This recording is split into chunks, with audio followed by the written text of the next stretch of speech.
Talks between the Gonzaga Bulldogs and the Big 12 Conference have reportedly stalled. So now what?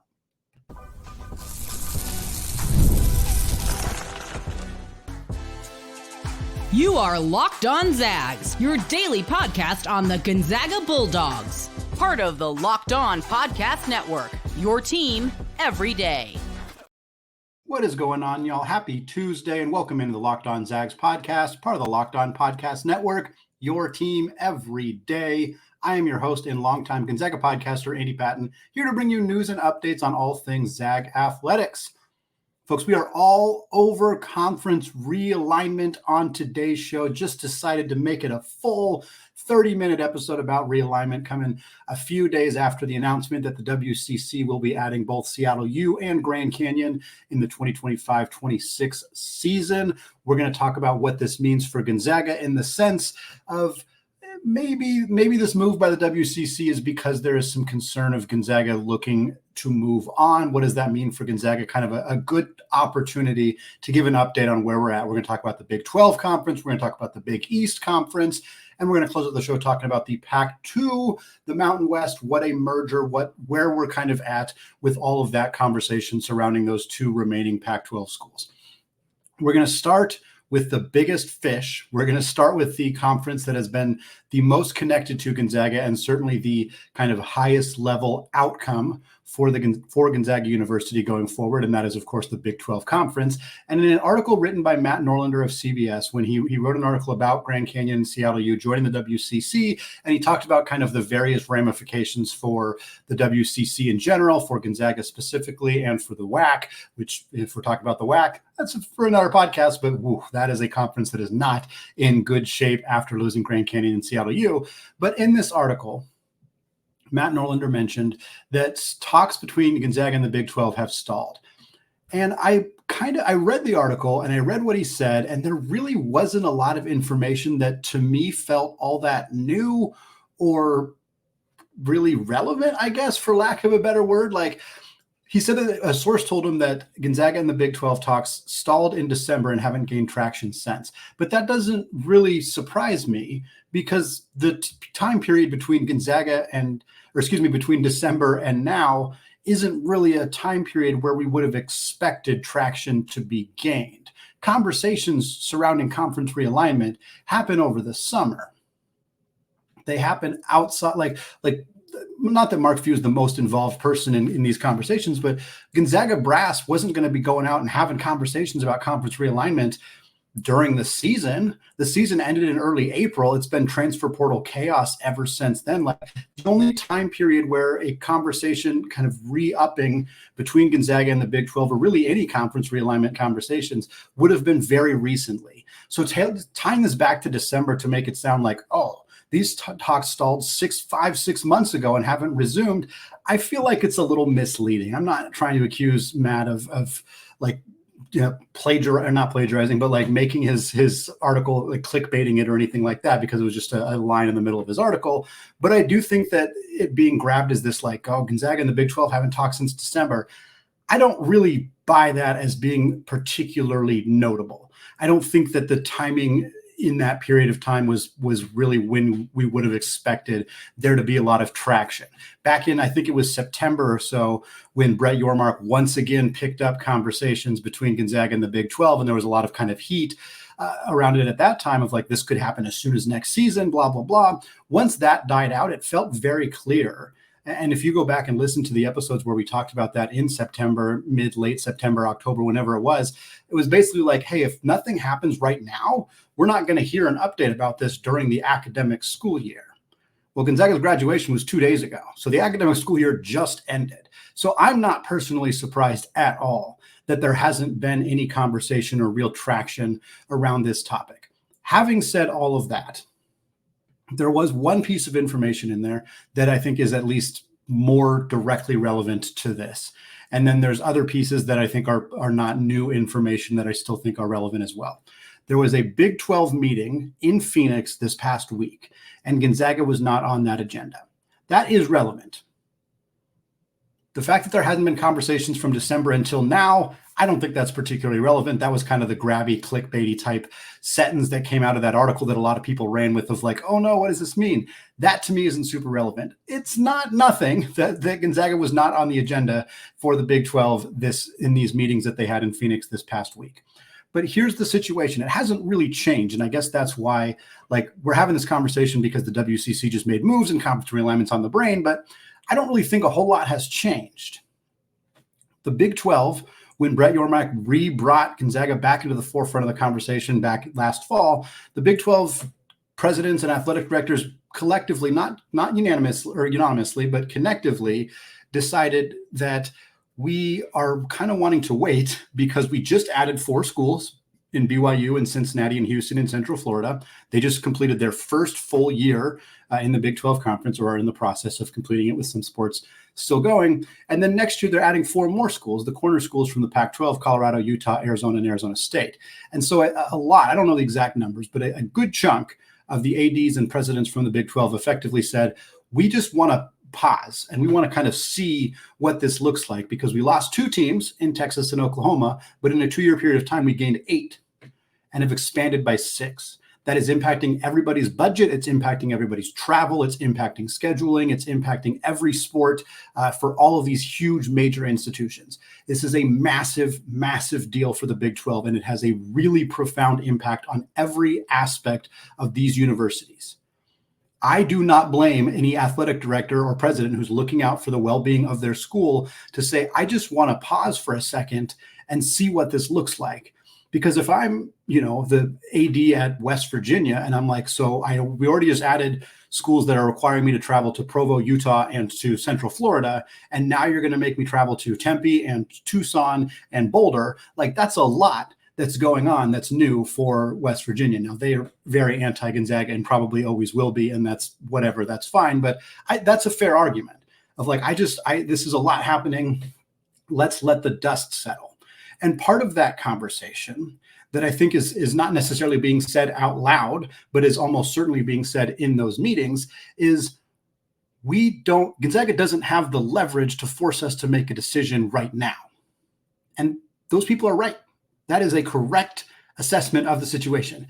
If Gonzaga is seriously gaining traction towards the Big East, I think that's the only thing that would really force the Big 12 to be like, we need to actually put this to a vote and make a decision.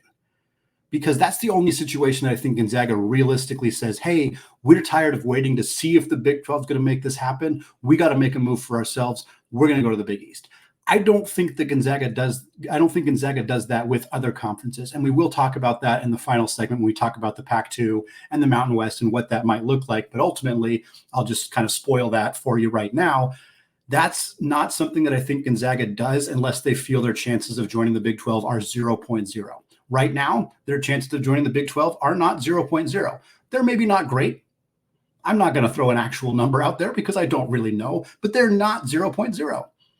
And so I think Gonzaga is going to continue to push for the Big 12 as long as Brett Yormark is still incredibly hell-bent on building a coastal-to-coastal basketball dominant conference. Gonzaga will continue to be in those conversations. By all accounts, Brett Yormark is still interested in adding Gonzaga to the conference. But the timing right now is not great. Gonzaga does not have a ton of leverage in the sense that they're not asking for a ton of money because they're a non-football school, but the Big 12 doesn't really have to make a move. And Gonzaga is not really saying, well, if you don't add us by this day, we're going to do something else. That's not a part of the conversation that's happening. So Gonzaga's got if they want the Big 12, they got to just wait. And it's a risky game because you're waiting for something that may not happen. It may not happen. I think it's entirely important to acknowledge that there is no guarantee that the Big 12 will get the necessary votes to include Gonzaga. It's very possible it doesn't happen, but it is still a dream that in my mind is alive right now. Maybe it's on life support. Maybe it's, not super likely to happen in the coming couple of years, but it is still there. And if Gonzaga still wants that, they're going to have to be patient. They're going to have to be willing to stay in the WCC and stay with Grand Canyon coming into the conference, with SeattleU coming into the conference. 2 additions, mind you, that they voted yes for. As many people who said, oh, Gonzaga's never wanted SeattleU, they never wanted Grand Canyon, they voted yes. They needed some convincing, it sounds like, and I'm sure there were some concessions made that we may or may not find out about later. I'm assuming some of them are like, like I said this before, Gonzaga is not going to play SeattleU on their little Red Hawk Center campus or arena on campus. It's not going to happen. They're going to play SeattleU at Climate Pledge Arena, guaranteed 1,000%. I would bet my life on that, genuinely. But we don't know all those concessions. But what we know right now is Gonzaga, if the Big 12 is still the dream, if they are not deciding to move on to option 2, then there's not really any urgency on the Big 12 side. And I think for understandable reasons, considering the amount of moves they've just made. So I wouldn't expect any movement in this area for probably a couple of years. But that doesn't mean there may not be other conference realignment conversations that happen. And while conference realignment is always driven by football, yes, there is no debate about that. There is a super basketball conference that is not driven by football. That is, of course, the Big East. And we want to talk about whether Gonzaga could pivot their attention towards the Big East. And more importantly, if the Big East would give them serious attention. We're going to talk about that in just a second. Before we do that, though, I want to tell you about today's sponsor, LinkedIn Jobs. Folks, when you're hiring for your small business, you want to find quality professionals that are right for the role. And that's why you have to check out LinkedIn Jobs, because LinkedIn Jobs has the tools to help find the right professionals for your team faster, and they do it for free. And LinkedIn is not just another one of your average job boards. They help you hire the professionals that you cannot find anywhere else, even those who may not actively be searching for a job, but might be open to the perfect role. And in a given month, 70% of LinkedIn users do not visit other leading job sites. So if you're not looking on LinkedIn, folks, you're looking in the wrong place. On LinkedIn, 86% of small businesses get a qualified candidate within 24 hours. So hire professionals like a professional on LinkedIn. Beyond that, LinkedIn is also constantly finding ways to make the hiring process even easier. They just launched a feature that helps you write job descriptions, which makes that process quicker and easier. So post your job for free right now at linkedin.com/lockedoncollege. That's linkedin.com/lockedoncollege to post your job for free. Terms and conditions apply. All right, folks, segment 2, still Andy Patton, still Locked On Zags podcast, and we're still talking conference realignment here. WCC adds Grand Canyon and SeattleU after adding Oregon State and Washington State on a temporary 2-year basis, and the conversation is, are they doing this because they are concerned about Gonzaga leaving? And first, I'll say this.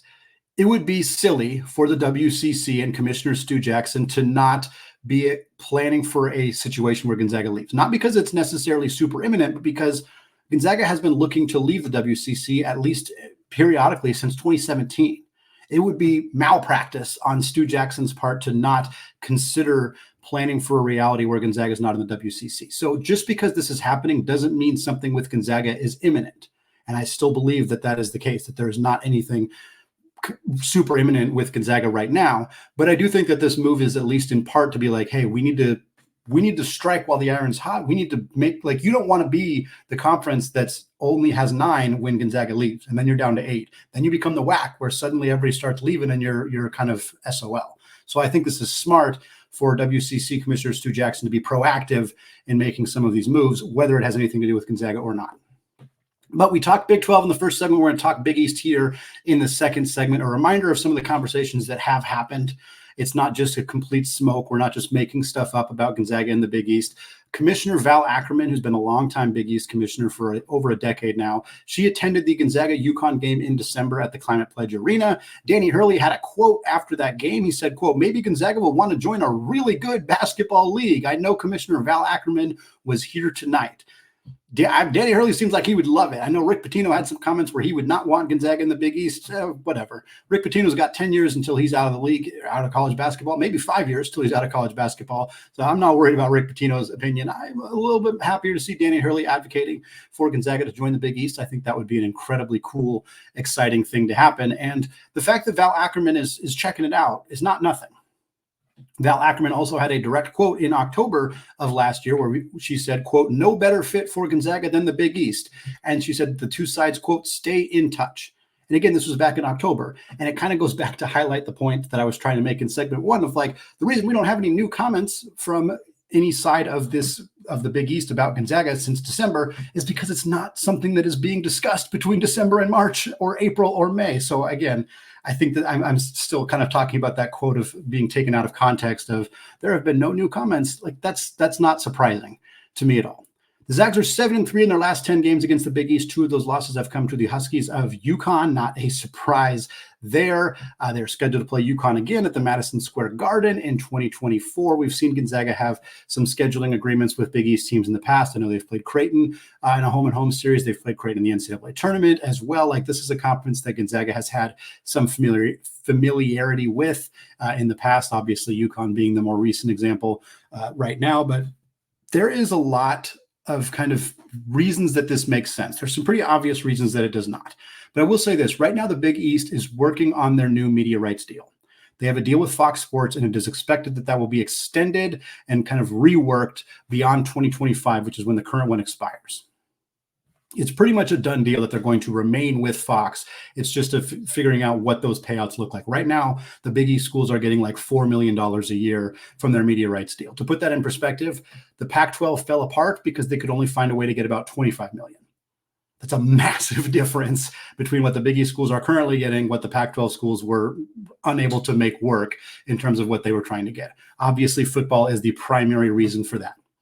But these Big East schools, this new deal that they get, they're going to get more than $4 million a year. Guaranteed, 1,000% guaranteed. I don't know what the exact figures are going to be, but it is going to be more. And a way to make it even more would be to add Gonzaga. In my mind, there is zero doubt that Gonzaga joining the Big East would elevate the amount of money that each individual program would get from a media rights deal. Gonzaga's TV power numbers are staggering. They are higher than every school in the Big East. That includes UConn. We'll see what an updated numbers look like in the very recent past. It's possible UConn's right up there with them now. But historically, Gonzaga has been higher than every school in the Big East in terms of TV power. ESPN loves Gonzaga. They basically just handed them Sean Farnham and Dave Fleming and said, you guys are the Gonzaga beat. You guys are covering that team. They put as many games as they can on ESPN. They love the Zags. And right now, Big East, they're negotiating with Fox again to continue that relationship that they've had, but they're also looking for multiple other media parts. An article I read had a quote here that says the Big East is also, quote, holding out for one more package for a third media partner, with it saying that ESPN is in that conversation. If you want ESPN to get involved as a media partner in the Big East, go get Gonzaga. That is something that will appeal to ESPN. They love having them in that late night slot. They love being able to have those late games, a full day of basketball. We hate it because it means our games start 15 or 20 minutes later because they can't build enough time in between games to account for games that run long. But ESPN loves it. They love it. And they would love it if Gonzaga was playing Creighton or Marquette or UConn or Seton Hall or St. John's or go on and on. Every single school, Providence, Georgetown, Xavier, it doesn't matter. Every one of them, except maybe DePaul, every one of them is going to be a draw for Gonzaga and ESPN. So that is why I think the Big East is going to seriously consider this. Obviously, there are significant hurdles that need to be overcome. The clear, obvious one is travel, and it's more impactful for Gonzaga. Yes, the Big East schools don't want to come out to Spokane. They're not going to want to do it. And any agreement that happens here, there's going to be they're going to have to figure out how to make that work. Obviously, Gonzaga is going to have home games. It's not like they're not going to have teams coming out and playing them, but I'm curious whether they'll have to find a travel partner for them at another school, what it might look like. I don't know all the details on how they would figure that out. But while the other schools would all have to pay a little extra money to make one trip out to Spokane, Gonzaga's closest team in their conference, if they join the Big East, is Creighton. Creighton is in Omaha, Nebraska. That is the closest team in the Big East. And again, part of this conversation is this a full move? Does Gonzaga become a full member of the Big East? Are they an affiliate member in just basketball? Because either of those situations are problematic. If they are a full member, you are now traveling your baseball team, your soccer teams, your volleyball teams, every other sport that Gonzaga has that is sponsored by the Big East will now become a Big East school. The cost that would cause for Gonzaga. Yes, they'd make more money being in the Big It would be offset. It's not like it would be a net negative, but it would be a huge burden on Gonzaga to make these flights work. They'd miss way more school. Academics would be there's a lot that goes into that. The alternative is Gonzaga is an affiliate member where just men's and women's basketball join the Big East and everybody else stays in the WCC? Does the WCC allow them to do that? If not, do they go to the WAC, which is about to fall apart? Do they go to like the Big West or the Big Sky or something like that? If I'm a baseball coach or a soccer coach or any other program and I'm finding out, hey, they're going to take the basketball schools into a great conference and everybody else is just kind of hung out to dry, that's not going to go over very well. So both situations have problems that would need to be overcome. But if we're assuming that the figure is significantly more than $4 million per school, if Gonzaga can get in on that, yes, they pay more money to travel. Yes, there's some academic issues that you have to overcome and various things like that. But if you can do that and you join the Big East Conference, that is a huge win for Gonzaga. And if you're the Big East and it allows you to get a third media deal with ESPN because they want to play those late night Zag games, that's a huge benefit for the Big East as well. This could be a win-win. And it's the only situation I see Gonzaga using to join, doing something where it's not waiting for the Big 12. They would make this jump here if they got an offer here. I think they would go back to the Big 12 and say, hey, we have this offer. This is the conversation we're having. I suspect Brett Yormark would be like, oh, please don't do it. Let's go talk to the conference. And the Big 12 would be like, okay, if they're out, they're out. And then it would probably end up happening. That would be my theory as to how this situation would go. I'm not saying that's super likely. I'm saying that's a perceived way that this conversation could happen if Gonzaga and the Big East get really serious about having these conversations. Well, Oregon State and Washington State, they're in the WCC for right now, but they're out after 2026 and are expected to do some kind of merger with the Mountain West Conference. Could Gonzaga hop along for the ride? What might that look like? We're going to talk about that in just a second. All right, folks, closing out the show today, continuing our conversation around conference realignment. Could Gonzaga join the Big 12? The talks have stalled, but what does that mean for their future? We talked about Gonzaga to the Big East, the conversations that we had about that last year with Commissioner Val Ackerman and what that might look like going forward for them. Now we're going to close out the show talking about the Pac-2 Mountain West merger, reverse merger, acquisition, all sorts of different opportunities and options that we are expected to see from these two schools, Oregon State and Washington State, and the Mountain West Conference, and whether Gonzaga could get involved. Again, there's smoke here.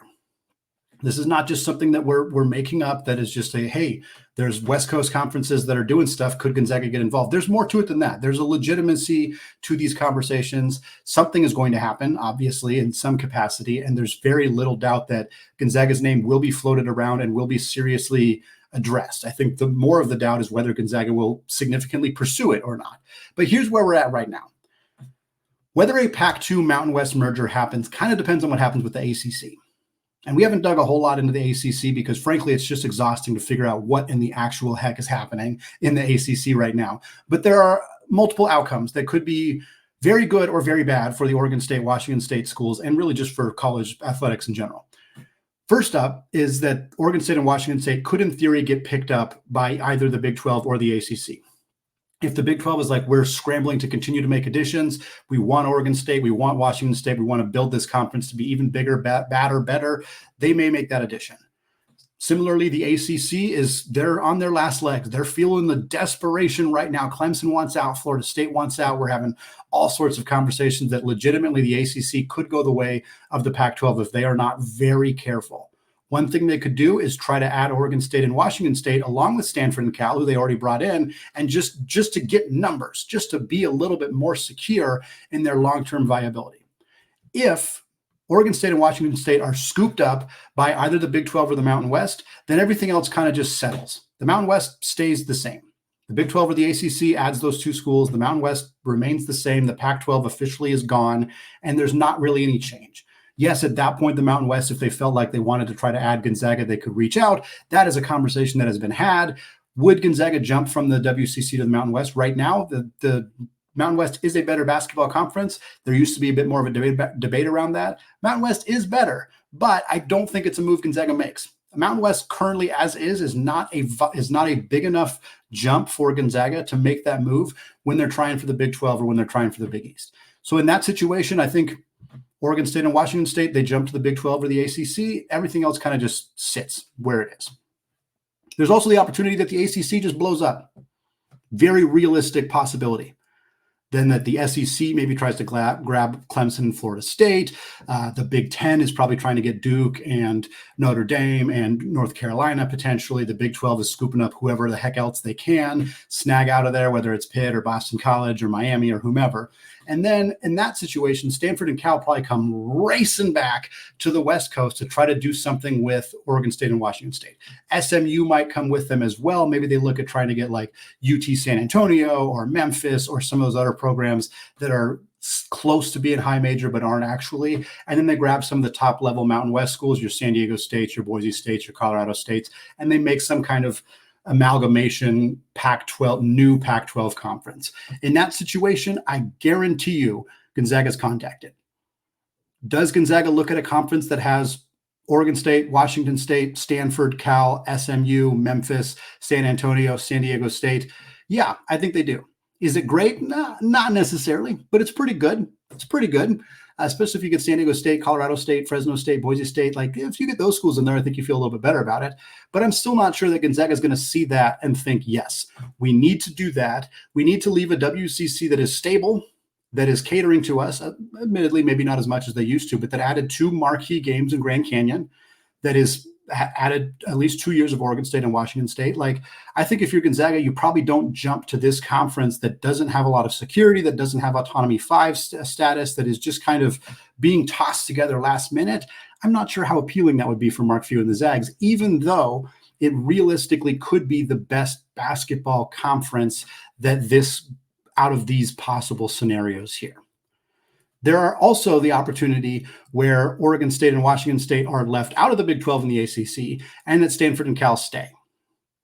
Most people think this is probably the more likely outcome, which basically is just as it is right now. The WCC 2-year run from Washington State and Oregon State ends, and there's no changes. They're not in the Big 12. They're not in the ACC. Stanford and Cal are still in the ACC. In this case, those 2 schools have a couple of different options on what they could do. Either they could get all 12 Mountain West schools to vote unanimously to disband the Mountain West Conference, and then they all merge into the Pac-12 with Oregon State and Washington State as a new look conference. When we use the term reverse merger, that is what we mean. Every Mountain West school would have to vote, and the conference would literally cease to exist. It would be gone. It would become the Pac-12. It would be under a new name. Every school in that conference would move to join Oregon State and Washington State in the Pac-12. That is what a reverse merger is. Other options: 9 of the 12 schools in the Mountain West vote to leave. They go join the Pac-12. The conference still dissolves in this situation. There's just a handful of schools left out to dry. Probably Wyoming, probably San Jose State, potentially Air Force. It's hard to know, but there are a few teams that are just hung out in this situation. If that were the case, the WCC is probably going to try to scoop them up as best they can. We'll see if other conferences that have football, like maybe the Summit League or others, could try to get involved there as well. But that's a possibility. Or 4 to 8 of the Mountain West schools say, hey, we want to leave. We want to go to the join Oregon State and Washington State in the Pac-12. If that happens, there's fees. There's a lot of legality that comes into play. It gets really messy and murky and uncomfortable. Those are more or less the outcomes there. Kind of hard to see any of them being incredibly positive for Gonzaga. The entire Mountain West merging with Oregon State and Washington State would be a decent basketball conference, but it's not great. There's a lot of bottom feeders. The half of the Mountain West isn't very good. Oregon State's not very good. Like, yeah, yes, you get San Diego State, you get Boise State, you get Nevada, you get Utah State. Those were all NCAA tournament teams last year. I'm missing one. New Mexico is the other one that was an NCAA tournament team. Mountain West has a historically not at all been successful in the NCAA tournament, but they are good at putting teams in the big dance. They have their good net rankings are really good. Like, it would be an improvement over the WCC as it currently stands. Not dramatically, but it would be. And if this conference were to get under the Pac-12 umbrella and were to get that status as a power conference, I could see Gonzaga having some interest in that, especially if this conference was able to also try to pull in a Memphis, a decent basketball school like Memphis or somebody else in that Texas area that's kind of hung out to dry that they could potentially bring in. There's some schools kind of out in that conversation as well. I don't love it. And it's certainly not as appealing as what you're going to get in the Big 12 or the Big East. So this is kind of wraps up the conversation from what I was saying at the beginning. There are a lot of different outcomes between these 2 Pac-2 schools, the Mountain West, potentially some defectors from the ACC, and potentially even some AAC defectors like Tulane or Memphis or UTSA or whomever. There are a lot of outcomes that could involve Gonzaga getting asked or invited to join the league. None of them are appealing enough for Gonzaga to do it unless there is a 0.0% chance of the Big 12 or the Big East happening.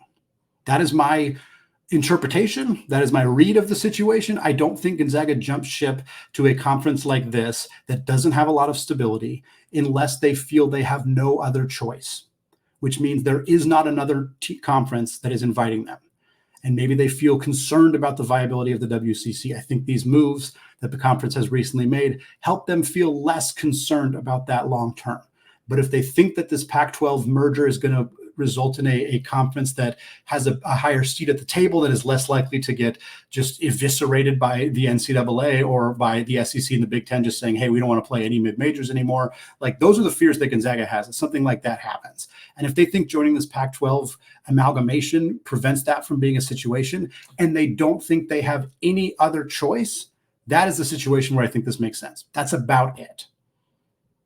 That's going to wrap it up for me today here on Locked On Zags. Love talking conference realignment. It's chaotic. It's beautiful. It's messy.